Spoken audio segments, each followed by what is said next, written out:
Hey guys, woohoo! So excited to have worship in just a minute.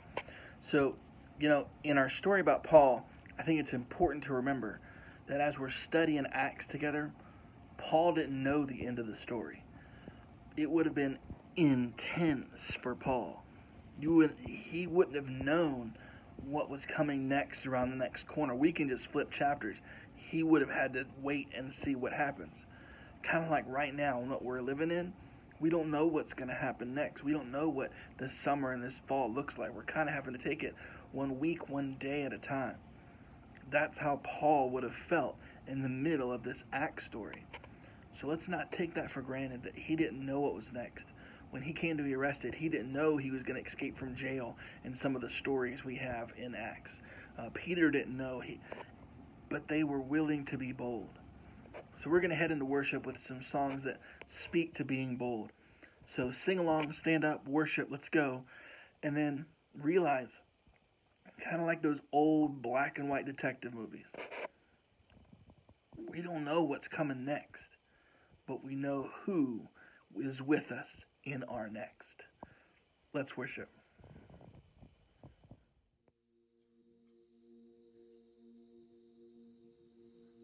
You unravel me with a melody. You surround me with a song of deliverance from my enemies, till all my fears have gone. I'm no longer a slave to fear. I am a child of God. I'm no longer a slave to fear. I am a child of God.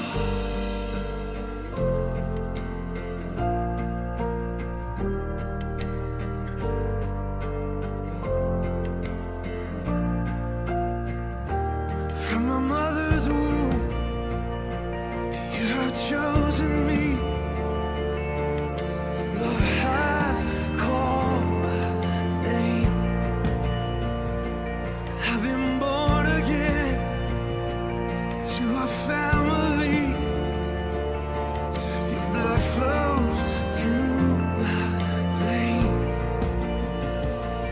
I'm no longer a slave to fear.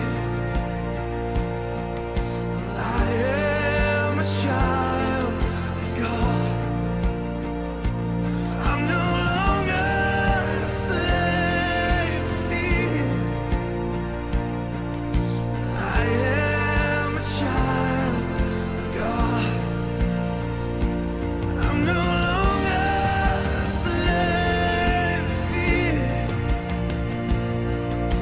I am a child of God. I'm no longer a slave to fear. I am a child of God.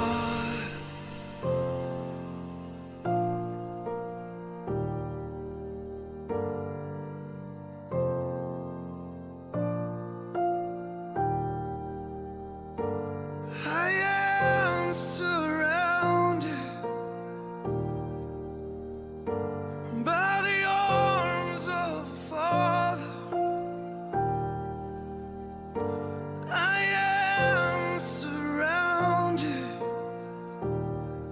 by songs of deliverance. We've been liberated from our bondage. We're the sons and the daughters. Let us sing our freedom.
in my life. I'm full, but I've not satisfied this longing to have more of you. And I can feel in my heart is convinced I'm thirsty, my soul can't be quenched. You already know this, but still, come and do whatever you want to. I'm standing knee deep, but I'm out where I've never been. And I feel you coming, and I hear your voice on the wind. Would you come and tear down the boxes that I have tried to put you in? Let love come, teach me who you are again. Would you take me back to the place where my heart was only about you, and all I wanted was just to be with you. Come and do whatever you want to. And further, my heart moves away from the shore. Whatever it looks like, whatever may come, I'm yours. And further, my heart moves away from the shore. Whatever it looks like, whatever may come, I'm yours. And you crash over me, and I've lost control, but I'm free.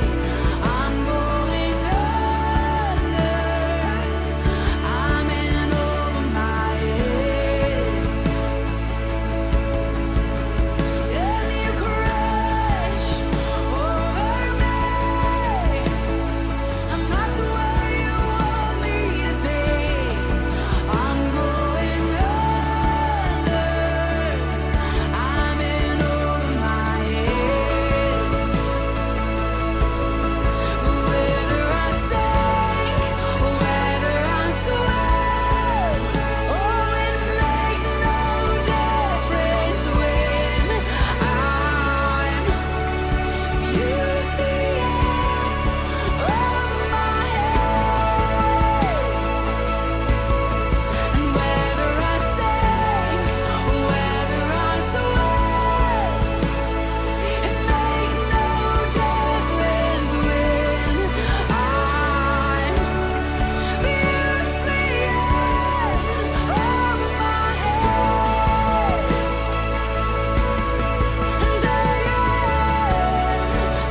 beautifully over my head.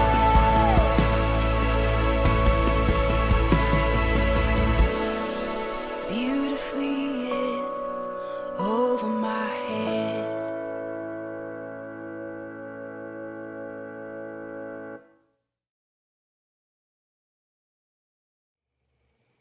All right, so welcome back in from worship. So today we're going to be in Acts chapter 17. So if you have your Bibles, you could turn to Acts chapter 17. And specifically, we're going to be talking about prison, but we're also going to be talking about this idea of speaking God's word and speaking who God is and God's message that he came to save, speaking that message, but also talking about what do we do with when we've been attacked? How do we walk away when someone just wants to argue? And then number 3, when we've been hurt, when stuff has happened to us, how do we keep going? And we won't have time to explore all these fully, but we're going to talk about those in group a little bit. So just to kind of prepare your hearts for that. So in Acts chapter 17, we have Paul, and he's got a few people with him, and he's been converted. He has a major conversion experience a few chapters earlier, where he was anti-Christianity, anti-Jesus, was against him, was an enemy, and then radically changed his life and became the biggest proponent, the biggest giver of Jesus to other people. And he goes on these missionary journeys where he's traveling all over the place. And so he goes to this place called Thessalonica, just a city, and he shows up there because it's a place where a bunch of Jewish people would gather in the synagogue. And it says for 3 Sabbath days, so for 3 weeks, he preaches in their version, in the Jewish version of a church.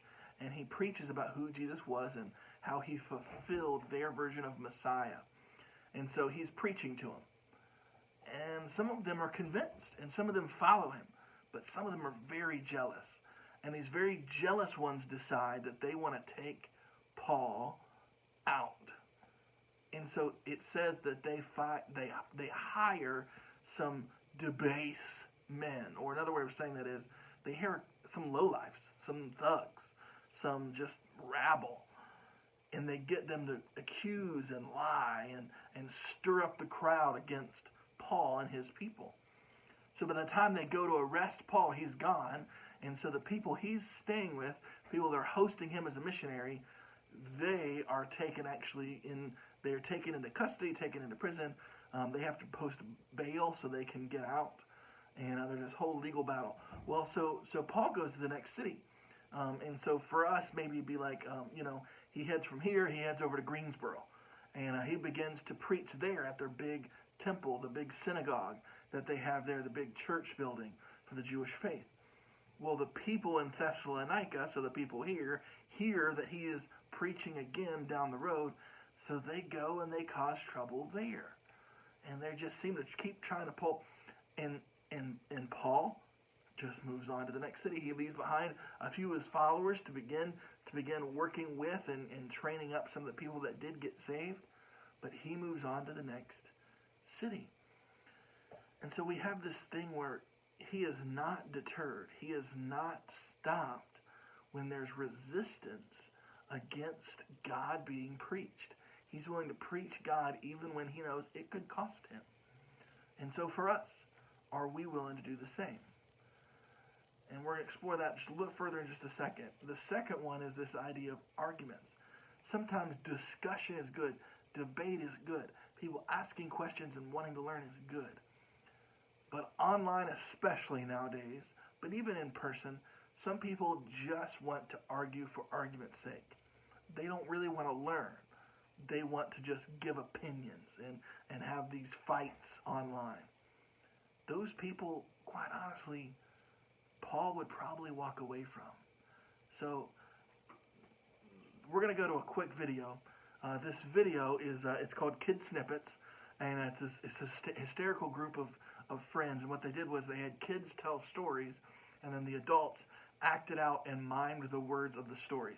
So these stories are made up by the kids, and then the adults act them out. It's called Kid Snippets, and this one is about an argument and facts.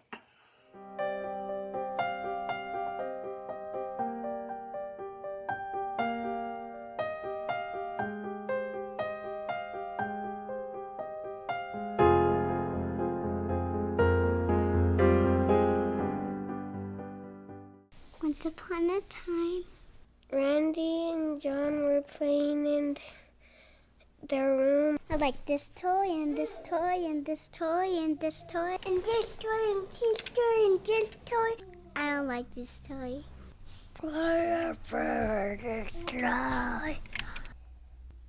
That's a Polly Pocket. I don't know her name. She's a mermaid. How come I'm so much buffer than you? Mermaids can walk with their tails. Watch, hit me right here. Girls are mermaids. Some boys are mermaids too. Brett and Dave were arguing in the other room. Fact! Brett, I had a class. You don't know what you're talking about. Fact. Oceanology. Oceanography. Oceanology. Oceanography. Fact! No. Please don't talk. And their dad came in. Daddy! A Polly Pocket. He said, I have a surprise for you. And he said, I'm going to bring you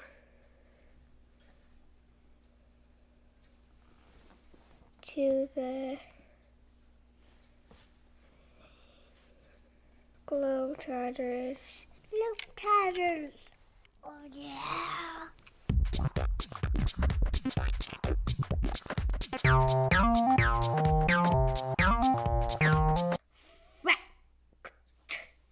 Oh, I'm going to come up and punch you like I always keep doing. And then their dad walked in and said, Dave, I have a surprise for you. We're going to the Globe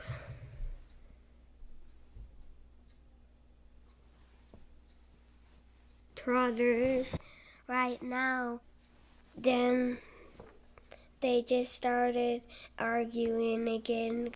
Fact. I know I'm talking about. Oceanology. Fact.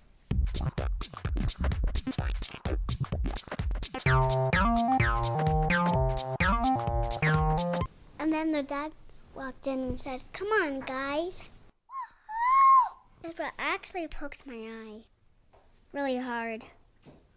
Then they went in the car. Ow! Ow! And their dad got in the car and he said, all right, I've been so excited to spend some time with you guys. That's gonna be fun. Whoa, whoa, whoa, whoa, whoa, whoa, whoa, whoa, whoa. Do you know the way to San Jose? Fact! I took oceanology at school by oceanology. All the stars there never were. Popping cars, popping gas. Bum, bum, bum, bum. Fact! It's called oceanology. Fact! Shut up, Brett. Really. She has short hair like a boy, but she's a girl. Hey, Dave, what's oceanography? Dad, tell Brett to be quiet. Silly Brett. You're silly Brett. Your name is Silly Brett. Wow, wow, wow, wow, wow, wow, wow, wow, wow. Brett, I had a class. Brett. Brett. Hey, behave. You have a stressful day. Brett. You don't know what you're talking about.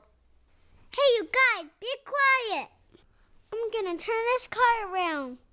Fact. I don't want to tell you again. Fact. You're an idiot. If I hear one more word, I'm going to turn this car around. No, Brett, no, Brett. Don't say it. Please don't say it. Please. Fact.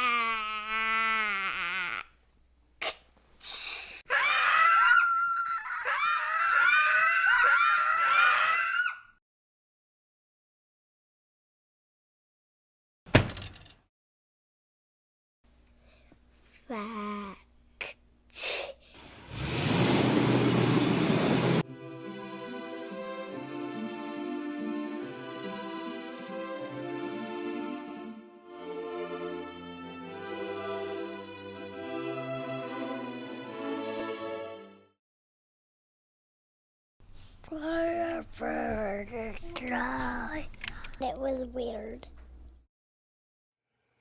Okay, so I can almost guarantee you will never say the word fact of the same again. And you can look up more of their videos. It's called Kids Snippets. It's funny stuff. But just like that video, there's times when people are going to want to argue with you about faith. And there's a piece of us that's like, I got to defend my faith. And it's true that if they're wanting to learn, if they're wanting to knowledge, if they're wanting to gain information, man, you should discuss for as long as they're willing to listen. But it's also true if they're just wanting to argue with you. And especially as some of you are, if you're in the public school setting, you're headed off to college or wherever you're headed, you're going to find some people that just want to argue with you and hammer you and try to make you believe what they want to believe. It's okay to walk away sometimes. It's okay to say, hey, I think we're probably just at a place right now where we both need to walk away for a little while. It's especially okay to do that online where there's not relationship happening. Just walk away. It's okay. And this is something that we see Paul do over and over again. So just walk away. But we also see him willing to be brave in his message. And so there's this tension that we've got to have between being willing to share the message of God, being willing to say the message out loud, but also willing to walk away. And there's a tension there. And I think all of us will struggle with either speaking about God when maybe we just need to step away for a little bit, or maybe our struggle is with ever speaking about God. We just always stay silent because we don't want to say the wrong thing, or we don't want to mess up, or we don't want to be embarrassed. We don't want to embarrass God. We make excuses. And I think the point is we can be bold in our faith, but that includes being bold in saying, I don't think you're really listening. So let's just take a step back for a little while. It's this real interesting tension I think we need to learn to wrestle with some. But then the final one. How many of us have ever been hurt? I think we've probably all been hurt in some way or one way or another. When we get hurt somewhere out there, when we get hurt doing something dangerous, we get it. We got hurt doing something dangerous. It makes sense. You get hurt riding a motorcycle, or you get hurt racing, or you get hurt playing football. It comes with the territory. But when we get hurt within our family, it hurts a little more because that should be a safe place. When we're hurt by our friends or by a loved one, by a relationship, that should be a safe place. It hurts a little more. When we're hurt by people within the church, people that should be looking for Jesus, it can hurt our faith. And I think a great lesson from Paul is to keep going no matter if you're hurt or not, and to trust that God will work it out. And the second thing is realize maybe it's not about them that are doing the hurting. It's about the people that are being saved that you are impacting. Man, if all I concentrated on was the people in church that have hurt me, I would get discouraged pretty quick. But when I see some of you guys getting your faith and claiming your faith and learning things within your faith, I can put up with a lot of junk to see those moments of I got it. Those moments when the Spirit of God come down upon you and I just see you blossom into an amazing student. I can put up a lot of junk to get to those moments. So it's up to you to find those moments. Find those times when God does something amazing. Paul had one built in because it was an amazing moment when he got saved. And he could always go back to that. So do you speak God with boldness, even when it could cost you? But are you also willing to walk away from arguments and not have to have your value in them believing you about your faith? And then also, if you get hurt, are you willing to keep going? Is your faith strong enough to keep moving forward? Because you don't concentrate on the hurts. You concentrate on the great things in the faith. Those moments when you got it. Those moments when someone around you got it and you were there to help. Stuff for us to think about within our groups. See you there.